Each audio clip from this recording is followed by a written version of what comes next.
Gravando, hein? Olá a todos, bem-vindos aí a mais uma aula do curso de Mecânica Clássica 1. Novamente, essa aula vai ser constituída por duas partes. Na primeira parte, eu vou rever a aula passada. Só que, em vez de gastar quase 2 horas, eu vou fazer um resumo de uns 20, 25 minutos sobre o vetor de Laplace-Runge-Lenz e de uma aplicação importante no cálculo de velocidade de precessão no problema de Kepler perturbado. Pois bem, na aula passada a gente começou falando sobre o número de constantes de movimento independentes, falamos da relação entre constantes de movimento e simetrias, comentamos até que tem um importante teorema que a gente vai estudar em Clássica 2, devido a M-Noether, que é conhecido com o nome de Teorema de Noether, que relaciona simetrias com constantes de movimento. Eu também chamei a atenção para vocês sobre a relação de simetrias com degenerescências. A gente diz que duas órbitas são degeneradas se são órbitas diferentes, mas com a mesma energia mecânica. Em mecânica quântica também se usa esse jargão, só que lá, em vez de a gente falar em órbitas, a gente fala em estados. Estados diferentes com a mesma energia são chamados estados degenerados. E eu dei como um exemplo a simetria esférica. Então, peguem o problema de Kepler em particular. Mas todo problema com simetria esférica, né, tem aí uma degenerescência associada a essa simetria. E no caso, por exemplo, do problema de Kepler, a gente esperava, por essa simetria, encontrar órbitas diferentes com a mesma energia. Por exemplo, pega uma órbita e gira essa órbita em torno do ponto do centro de forças. Pensa em elipses, tá? Elipses congruentes, mas são elipses diferentes, porque elas estão em planos, elas têm jazituras diferentes, como meu grande amigo Marcos Vinícius gosta de falar. Pois bem, acontece que no problema de Kepler existe uma degenerescência adicional e a gente pode ter órbitas não congruentes com a mesma energia. Vai ter um exercício muito simples, uma demonstração nível física 1, que dá para a gente chegar nesse resultado aqui, que a energia mecânica cinética mais potencial de um planeta interagindo com o Sol é dado por menos K, que seria a constante da gravitação, massa do Sol, massa do planeta, sobre 2A, onde A é o semi-eixo maior. Isso era um pouco inesperado. E acontece que, com isso, vocês podem fazer desenhos de órbitas diferentes, com excentricidades diferentes, mas desde que elas tenham o mesmo tamanho, 2A, elas têm a mesma energia. Então, apareceu uma degenerescência adicional no problema de Kepler. E isso deve ter uma razão mais profunda. Esse tipo de estudo, tem muita coisa para se estudar nisso, eu não quero esgotar isso aqui de longe, eu quero apenas mencionar para vocês um pouquinho sobre isso, mas está relacionado com o fato de as órbitas serem fechadas. Lembrem-se que, pelo teorema de Bertrand, dentre todos os potenciais centrais, somente 2 deles têm todas as suas órbitas limitadas fechadas.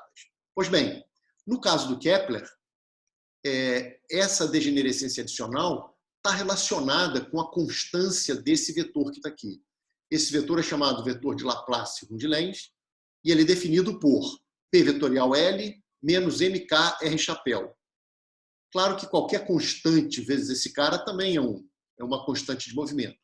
E tem gente que define com sinal global ao contrário, ou esse A dividido por MK, enfim, tem pequenas variações, mas no fundo é tudo a mesma coisa. E a gente mostrou na aula passada que realmente esse cara é uma constante de movimento. O que significa mostrar que é uma constante de movimento? Bom, eu vou pular a parte histórica, que aliás eu fiquei também devendo os artigos do Goldstein, que eu vou mandar, e vamos direto para algumas contas importantes. O que significa o vetor A ser uma constante de movimento? Significa que, se calcularmos a taxa de variação temporal dele ao longo de um movimento possível, o que significa usar a segunda lei de Newton, isso tem que dar 0. E, de fato, o que acontece? Se vocês pegarem o vetor A, que era P vetor L menos MK R chapéu, e derivarem, tem um termo que é dp dt vetorial L, tem um termo que é P vetorial dl dt. dl dt é 0 porque é a força central. E aqui aparece o dr chapéu dt. Pois bem, no dp-dt, vocês colocam aí a força de Kepler, o L, né, pode ser escrito como mr2 φ pontos e chapéu, e quando vocês fazem essa conta dá zero.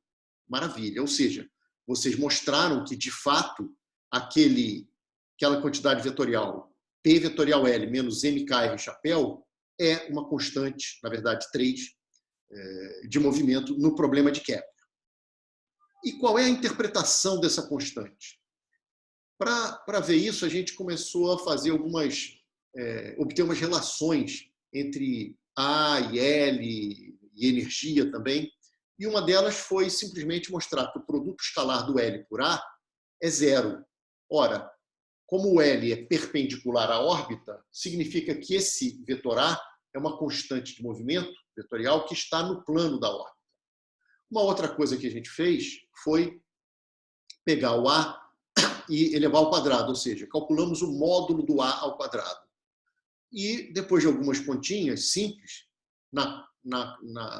uma conta na qual a gente usou a conservação da energia para eliminar o P2 em um certo momento, nós mostramos que o módulo ao quadrado do vetor de Runge-Lenz dividido por M2K2 é 1 mais essa expressão que está aqui, o 2L, 2 sobre MK2, mas isso é exatamente a excentricidade da cônica ao quadrado.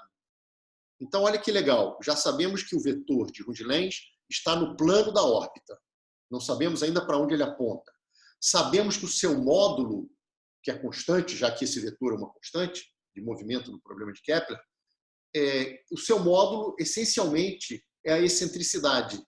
Na verdade, é mk vezes a excentricidade da cônica. Bom, com isso, quero só lembrá-los que daquelas 7 constantes de movimento, vocês podiam estar contando aí, né? Energia, 3 componentes do L mais 3 componentes do A, já estão em 7, só que elas não são independentes entre si. A gente acabou de ver 2 relações entre elas. A fórmula 112, mostrando que L e A são perpendiculares entre si, e essa fórmula 105, que mostra que o módulo do vetor de Runge-Lenz é uma constante vezes o epsilon. Maravilha. Temos 5 constantes de movimento, e a gente sabe que quanto mais constantes de movimento a gente tiver, mais próximo da solução a gente estará. Marino, Oi? é uma dúvida que eu tive quando eu vi a aula gravada. Deveria ter 6 constantes de movimento, não é? Tem 6 constantes de movimento. Todo problema com 3 graus de liberdade tem 6 constantes de movimento. Então, qual seria a sexta? Cara, é muito complicado. Na verdade, eu posso depois até te passar uma... Existem infinitas maneiras de escrever constantes de movimento, tá? Porque se eu te dou uma, somar ela com outra constante também vai ser uma constante, só que não vai ser independente, né? Então, existem 1000 maneiras de escrever. Mas o que eu já falei para vocês é que de todas as constantes de movimento que existem, pelo menos uma tem que depender explicitamente do tempo. Isso é uma coisa que a gente já discutiu e vai até voltar a discutir, talvez em Mecânica Clássica 2. Outra coisa que eu já falei para vocês é que a gente não precisa encontrar todas as constantes de movimento para resolver um problema. A gente já tem experiência nisso. Lá em movimento unidimensional, quando eu tinha uma partícula se movendo ao longo do eixo OX, eu tinha 1 grau de liberdade. E, portanto, 2 constantes de movimento independentes. Mas nós resolvemos todos os problemas da lista, não me lembro, 4, 5, sei lá, a partir da conservação da energia. Todos não, mas a maioria deles. Alguns a gente resolveu pela equação diferencial, integrando 2 vezes. Mas muitas vezes a gente integrou a lei da conservação da energia. Então a gente usava uma única constante e conseguia reduzir o problema a uma quadratura, a uma integral, e fazíamos lá a integral. Então você não precisa de encontrar as 6, nem as 5. Tá? Na verdade, se você encontrar N, dentro de certas condições, se você encontrar N, você consegue reduzir a N quadraturas. Porém, se alguém te dá de bandeja já um monte delas, como aqui nós encontramos 5 delas, dessas 7, 5 são independentes, cara, dá para encontrar as órbitas de uma maneira totalmente trivial, sem resolver nenhuma equação diferencial. Tá? Então, você não precisa encontrar todas para resolver o problema, tá certo? Você pode encontrar N e reduzir a quadraturas, que podem ser integrações complicadas. Tá? Agora, se por algum motivo você sonhou ou alguém te disse e foi te dando constantes, quanto mais constantes, mais simples vai ser para tirar informações do seu sistema. Beleza? Beleza, professor. Obrigado. Valeu. Então, nós temos 5, e com essas 5, a gente mostrou que, por exemplo, a gente podia obter a equação da órbita sem resolver nenhuma equação, integrar conservação de energia, equação de Binet, nada disso. A gente simplesmente pegou, já que esse vetor é uma constante, a gente disse que ele tinha uma certa direção, nosso eixo polar estava em alguma direção e esse vetor estava com ângulo φ0. Eu fiz o produto escalar da posição da partícula com esse vetor, e aí, por um lado, módulo de um, módulo do outro, cosseno do ângulo entre eles, por outro, eu botei a expressão do Runge-Lenz, que a gente sabe que é uma constante de movimento, já demonstramos isso, e aí manipulamos um pouquinho, passamos tudo que tinha R para um lado, e aí conseguimos expressar o R como função de φ. E apareceu aqui, ó, uma constante sobre 1 mais algo que multiplica cosseno de φ menos φ0. Isso aqui é a equação de uma cônica, de excentricidade, módulo de A sobre MK. A gente até já sabia que isso aqui era excentricidade, porque a gente mostrou essa relação aqui. Mas se eu tivesse feito essa conta aqui primeiro, vocês iam falar, olha que bacana, as equações das trajetórias são cônicas e quem desempenha o papel de excentricidade é o módulo do A sobre o MK, que a gente sabe que quem entra aqui é a excentricidade da cônica. Então, foi uma aplicaçãozinha bacana, porém, o mais importante aqui é perceber que o Runge-Lenz aponta no eixo de simetria da órbita. O cosseno é uma função simétrica ali em relação ao seu argumento. Então, se vocês desenharem o eixo OX, o eixo polar, e desenharem uma seta que seria o Runge-Lenz, com ângulo φ0, a órbita teria simetria em torno de φ igual a φ0, porque aqui apareceu o cosseno de φ menos φ0. Então, é comum, sem perda de generalidade, para a maioria esmagadora dos problemas que a gente quer fazer, eu escolhi o meu eixo no eixo de simetria da órbita. Então, é comum a gente escolher o φ0 como 0, tem gente que escolhe como π, enfim, isso vai só dizer se o Runge-Lenz está apontando para o periélio ou para o afélio, tá certo? Enfim, então, aqui vem uma interpretação muito importante para o que a gente vai fazer em seguida, que é utilizar o vetor de Runge-Lenz como um cara que orienta a órbita. E agora ficou um pouco claro que não precessar, que está relacionado com a órbita ser fechada, está ligada com essa direção do periélio não se mexer. Então, vocês veem que tem uma ligação, essa constância desse vetor está diretamente ligado com o fechamento da órbita, tá certo? Bom, então, aqui estão as características do vetor de Laplace Runge-Lenz no problema de Kepler. Eu comentei com vocês que o análogo do problema de Kepler lá em mecânica quântica é a gente brincar lá com um oscilador, com átomo de hidrogênio, tá certo? E ele também vai poder ser usado na solução do átomo de hidrogênio. Eu comentei com vocês que o Pauli, em 1926, encontra o espectro do hidrogênio, o espectro para a parte ligada, ou seja, para energias negativas, usando o vetor de Runge-Lenz e o vetor momento angular. Esses 6 caras, as 3 componentes de cada um, acabam sendo uma mistura entre elas. Basicamente, o L mais A e o L menos A acabam sendo os 6 geradores do grupo de rotações em 4 dimensões. E tem uma coisa super curiosa, mas é só uma frase que eu não vou falar quase nada mais sobre ela, mas vocês também podem usar, desculpa, gente, o vetor de Laplace-Runge-Lenz para os estados de espalhamento no problema lá do átomo de hidrogênio. E lá em quântica, provavelmente em quântica 2, vocês vão estudar espalhamento dessas ondas de Schrödinger. Você tem partículas espalhando por centros espalhadores, só que você vai descrever com mecânica ondulatória.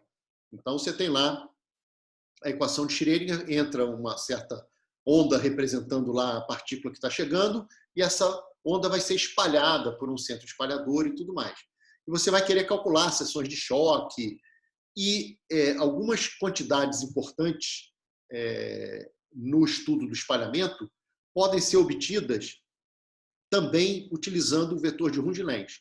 Só que o grupo que aparece, isso é uma coisa muito bizarra, e eu não sei explicar o porquê, mas é o que acontece.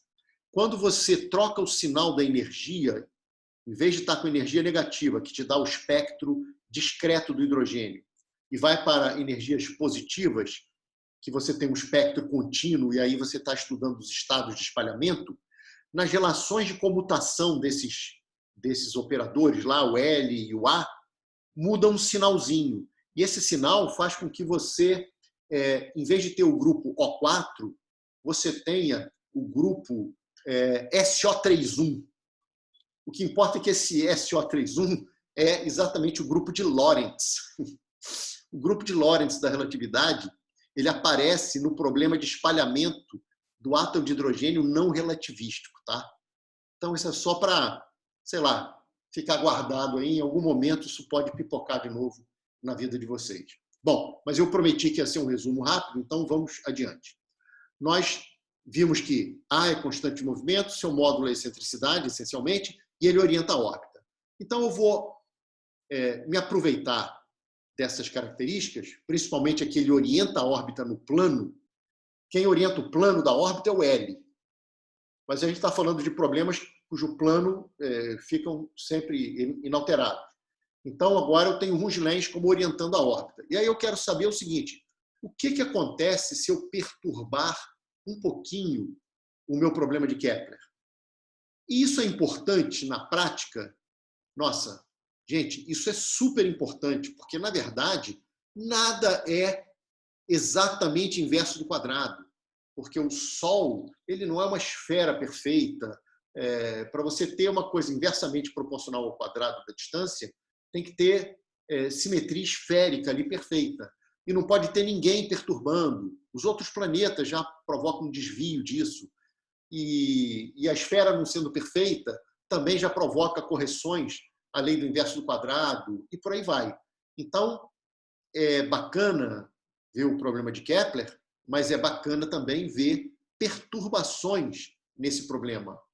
E existem várias perturbações importantes, desde resistência com a atmosfera num satélite terrestre, ou achatamento da Terra, o efeito disso nas órbitas dos satélites, ou a presença dos outros planetas do sistema solar no movimento de cada planeta em si, em particular Mercúrio, que foi o mais afetado aí, pela correção que vem da relatividade geral, enfim. Então, é uma coisa muito importante perturbar o problema de Kepler. Aliás, não só o de Kepler, vários outros problemas. Você pode estar lá fazendo espectroscopia com algum átomo e, de repente, tem um campo ali aplicado por algum motivo. Aquilo ali você tem que saber como que perturba, como que altera, por exemplo, o espectro de energias daquele sistema e por aí vai. Então, teoria de perturbação é uma coisa muito importante e também é tema de mecânica quântica 2. Vocês lá vão aprender como perturbar um sistema cuja solução vocês já sabem e como usar as soluções não perturbadas para calcular as primeiras correções das suas perturbações, que é o que a gente vai fazer aqui. E aí, o que a gente fez? Nosso problema agora é MA, que é o dPdt, é Kepler mais a perturbação. Como essa perturbação não é necessariamente central, mas a gente vai fazer como primeiro exemplo um caso central, o dLdt poderia não ser mais zero, tá bem? E aí o que se faz é, bom, como o meu problema não é mais Kepler, Então, o Runge-Lens, que era uma constante de movimento de Kepler, não é mais constante. Legal. Agora, como isso é uma perturbação que, por hipótese, é bem pequenininha, esse cara que era uma constante, agora não vai ser mais constante, mas quem sabe o efeito nele vai ser um efeito bem pequenininho, que vai fazer com que, na média, ele gire e tenha, por exemplo, seu módulo constante, na média, né, em médias tomadas nas órbitas não perturbadas. Isso vai acontecer em vários casos, tá certo? E como ele é o cara que orienta a órbita, se ele estiver girando, a taxa com que ele gira é a taxa com que aquela órbita está precessando, tá certo? Isso é uma coisa muito importante, em particular na famosa precessão de Mercúrio, que é um caso que a gente pode analisar.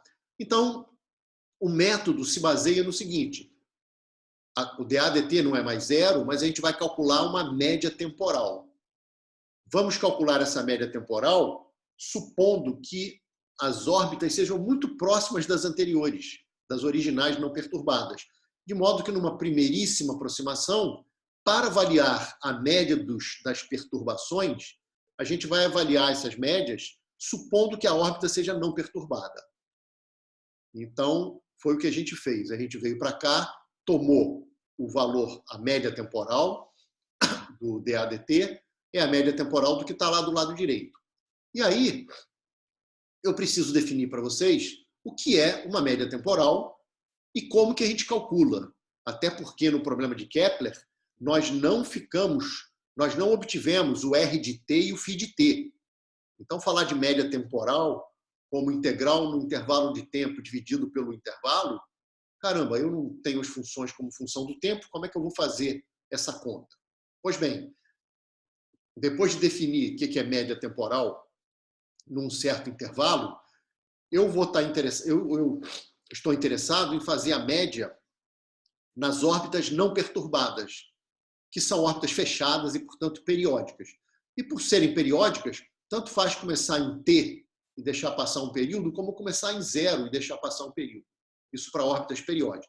Então, a conta que a gente tem que fazer é essa 117. No entanto, tem esse problema do tempo que a gente vai ver como é que evita esse cálculo com o tempo. E aí, se por acaso, ao fazer essas médias, que nós já veremos como que a gente faz essas médias em exemplo específico, você chegar numa resposta que a média temporal do DADT é um vetor, produto vetorial com A, isso significa que o A está girando com uma taxa que é dada por esse vetor que está aqui, tá certo? Pelo módulo desse cara. Ele estando vetorial aqui, ele vai te dizer, inclusive, em que sentido que o A gira, se é avançando na órbita ou retrocedendo na órbita. Pois bem, uma pergunta que surgiu na aula passada foi quem eram esses Fs aqui? Esses Fs vão ser componentes desses vetores que estão aqui. Vamos ver como isso aparece, escolhendo um exemplo para a gente resolver. Me desculpem, aqui eu vou falar como que a gente evita fazer a média integrando no tempo. Como eu estou fazendo uma média nas órbitas não perturbadas, eu posso pensar em fazer a média nos ângulos de 0 a 2π. Então, tudo que eu tenho que fazer é mudar a variável de integração de dt para dφ. Mas o dt é o dφ sobre o φ ponto. E o φ ponto é L sobre mR2. Com R2 dado pela órbita não perturbada. Lembre-se que o cálculo todo é feito jogando aqui dentro todo mundo como se estivesse na órbita não perturbada. Porque eu estou na primeira ordem de perturbação. Tá? Eu estou calculando a primeira correção das minhas perturbações. É fazer médias sobre elas, mas usando as órbitas e o movimento não perturbado. Então, esse dicionáriozinho aqui é muito importante, porque, sendo o φ ponto L sobre mR2, aparece um L aqui no denominador, um M lá em cima, e aparece um R2 aqui dentro. Então, embora na média temporal não tenha nenhum R2 aqui dentro, a média temporal é integrar no tempo e dividir pelo intervalo. Quando eu mudo isso para ângulo, aparece esse R2 aqui. Mas agora eu tenho a vantagem de poder fazer a média temporal em um período da órbita não perturbada, integrando no ângulo varrido ali pelo raio vetor da partícula na órbita não perturbada, integrando de 0 a 2π. R eu tenho como função de φ, e esse F vai ser dado em cada problema. A gente vai ver, em cada problema você me dá a perturbação, eu abro lá, mexo um pouquinho e vejo quem são esses Fs. Então vamos aplicar. E a primeira aplicação foi uma aplicação de uma força perturbadora central, e não por acaso nós escolhemos 1 sobre R4. Isso é para força, isso seria um potencial 1 sobre R3. Quem já brincou com expansão em multipolos alguma vez, já deve ter se lembrado que esse termo é o termo de quadrupolo. Não é difícil ter isso em mente, porque lá em Física 3, vocês viram monopolo. Monopolo é 1 sobre R, o potencial. O dipolo, que isso é visto em Física 3, o potencial cai com 1 sobre R2. E a força, que é menos grade, né? O campo não é menos grade, cai com 1 sobre R3. Se você for seguindo nessa expansão em multipolos, o próximo deve cair com o potencial com 1 sobre R ao cubo e a força que tem a ver com grade, ou o campo que tem a ver com grade, com 1 sobre R ao quadrado. Então, para os que já viram, é fácil identificar isso. Para os que não viram, isso vai ficar muito claro na nossa aula, talvez daqui a 2 aulas, enfim. Pois bem, então esse já é um exemplo que pode ser pensado como o efeito do achatamento da Terra em órbitas equatoriais. Se vocês fizerem análise de uma órbita de um satélite no plano do equador terrestre, mas quiserem levar em conta que a Terra é achatada, vocês vão ter que corrigir o potencial 1 sobre R, ou a força 1 sobre R2, com uma força 1 sobre R4. E podem ver o que isso causa numa órbita, que é exatamente o que a gente vai fazer aqui. Agora, eu quero comentar que esse exemplo também nos dá a correção advinda da relatividade geral, criada pelo Einstein, que é uma teoria de gravitação. A primeira correção à teoria de Newton traz o que seria o equivalente a uma força inverso da 4ª potência. Então, esse é um exemplo muito bacana por vários motivos, inclusive porque a solução dele também é uma das mais simples que tem dentre os exemplos todos que a gente pode ver. Pois bem, como é que a gente faz a conta? A gente volta lá para a expressão do dAdt e, vou deixar o copo aqui em cima, a gente tinha valor médio do dAdt, nesse caso só tem um termo, porque essa força ela é central. Se ela é central, aquele R vetorial ΔF dá 0. Então, o dAdt só tinha um termo, diferente de 0. E a gente tem que fazer a média desse cara. Aí eu não vou entrar nos detalhes, mas basicamente você substitui quem é o ΔF, que foi feito aqui. O L, lembre-se que tudo isso é calculado na órbita não perturbada. E na órbita não perturbada, o L é uma constante de movimento, enfim. Então, vocês têm que calcular esse produto vetorial, onde a média temporal deve ser calculada para esse R chapéu sobre R4. Mas lá atrás, eu ensinei a fazer médias de quantidades escalares. Tudo bem, não tem problema. É só pegar o R chapéu e abrir em componentes cartesianas. Por que cartesianas? Porque a base cartesiana não depende da posição da partícula. E aí, toda a parte vetorial fica fora da integral, aquela integral onde você vai fazer a média. E aí fica bem claro quem são aqueles Fs cujas médias você quer calcular. E aqui, então, tem cosseno de φ sobre R4, você tem que calcular essa média, e teria que calcular também a média do seno de φ sobre R4. Eu já comentei que esse segundo termo, ele zera por simetria.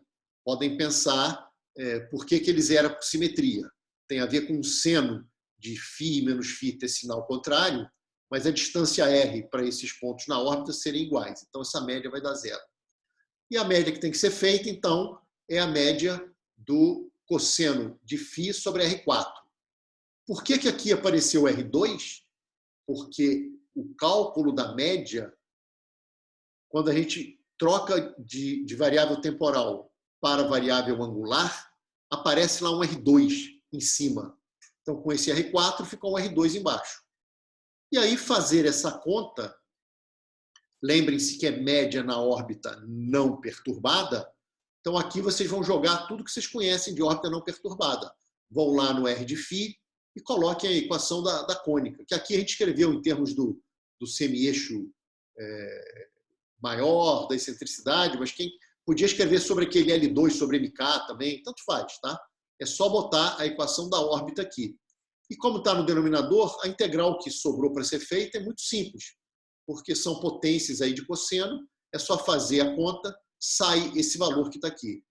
Isso é a parte escalar aqui dessa conta. Lembre-se que o dA dt, o valor médio disso, é um vetor. E aí vocês têm este vetor aqui, bota o resultado 124 aqui em cima, mas vocês têm o produto vetorial de um vetor por x chapéu. E a gente, sem perda de generalidade, gente, isso eu devia ter falado no iniciozinho, vocês querem ver a precessão da órbita. Tanto faz, como vocês têm um problema com simetria esférica aí, tanto faz escolher o teu Runge-Lenz no eixo ou fora do eixo, que a taxa de variação vai ser a mesma. Tá? Então, nesse caso, vocês podem escolher, sem perda de generalidade, como se a órbita estivesse orientada nesse cálculo da órbita não perturbada para fazer a média, ali no eixo X, que foi o que a gente fez. Com isso, o Runge-Lenz ele é o seu módulo vezes x chapéu. Então, é só pegar essa constante que está aqui, botar aqui, e fazer aparecer bonitinho ali, ou multiplicando e dividindo, se for necessário, ou pegando já da constante, se já tivesse lá na constante, separando aqui para ficar o vetor de Laplace Runge-Lenz aqui. MKY vezes x chapéu é o A. Então, todo esse trambolho aqui é o ômega. Então, o ômega ele é um camarada que, dependendo do sinal desse beta, se o beta for positivo, tá? Se o beta for positivo, a força é atrativa, porque eu tinha posto um menos lá na frente. Então, com beta positivo, o ômega está na direção do L. O L dá o giro da partícula, certo? Da revolução em torno do centro de forças. Então, isso significa que o vetor de Runge-Lenz ele vai variando, avançando na órbita, porque o ômega está com beta positivo na direção em sentido do L, tá certo? Se por acaso vocês tiverem beta negativo, ou seja, uma força repulsiva, vocês teriam um retrocesso do periélio. E eu chamei muito a atenção de vocês na aula passada para essa nomenclatura de avanço ou retrocesso. Eu lembro que quando vi isso pela primeira vez, como estudante, enfim, eu fiquei assim um pouco confuso, porque temporalmente o periélio demora mais tempo para acontecer, ele atrasa, porque a partícula tem que girar mais do que uma volta para poder atingir o periélio de novo, porque o periélio avançou na órbita, mas temporalmente ele atrasou. Então, cuidado com a nomenclatura. O que se fala de avanço ou retrocesso do periélio é pensando na órbita, ok? Bom, foi aqui que nós terminamos na aula passada e eu vou só fazer um comentário rápido sobre outro exemplo e deixar para vocês fazerem as contas em casa. É só para ter um exemplo em que a força não é central e é um caso importante também. Você tem, por exemplo, uma resistência do ar. Então, uma resistência do ar é uma lei de potência da velocidade, que em geral a gente às vezes toma como 1, mas pode ser uma potência qualquer. Então, a gente aqui está considerando uma potência qualquer na direção de V e sentido oposto. Então, aqui, novamente, tem que voltar lá no dA dt, que tinham lá dois termos. Tinha o R, perdão, tinha o ΔF vetorial L, que foi o único termo no exemplo anterior, porque a força era central. Agora, como a força não é central, vai ter o P vetorial, o torque, né? Então vai ter o P vetorial R vetorial delta F. Esse cara é o delta F. E aí tem que fazer conta, abrir para um lado, para o outro e tentar depois calcular esses caras. Eu vou deixar vocês lerem em casa, mas eu quero comentar sobre o resultado. Então, usando, por exemplo, isso aqui é a própria definição do Runge-Lenz. Lembre-se que o Runge-Lenz e o L, todos esses caras são constantes de movimento no problema não perturbado. Vocês conseguem fazer as contas? Por favor, leiam, tá? E vocês chegam numa expressão que não é alguém produto vetorial com o A. Não chega, a gente não chega nisso.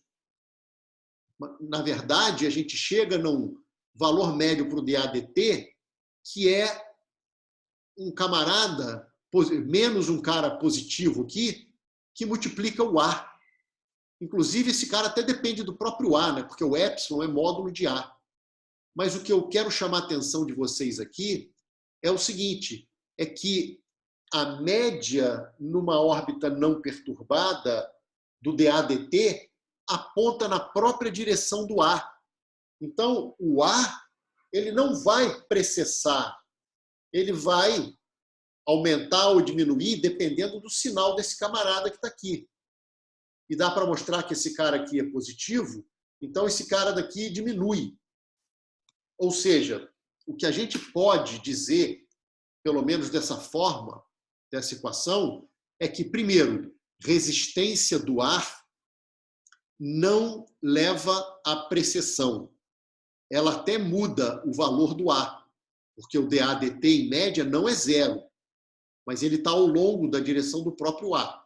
Então, num caso genérico de velocidade com uma certa potência, não há precessão com a resistência do ar, mas o A pode mudar.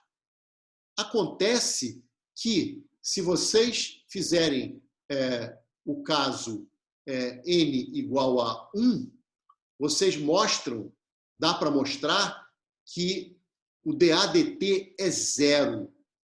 Então, deixa eu resumir esses últimos resultados.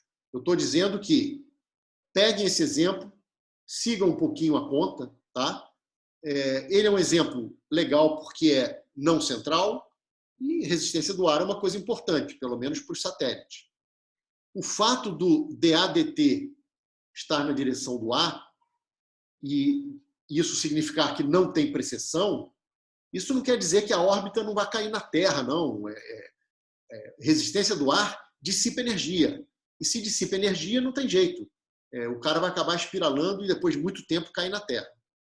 Agora, uma outra coisa muito interessante é que se a potência for 1, se a força de resistência for linear com a velocidade, quando vocês fizerem a conta, isso dá zero.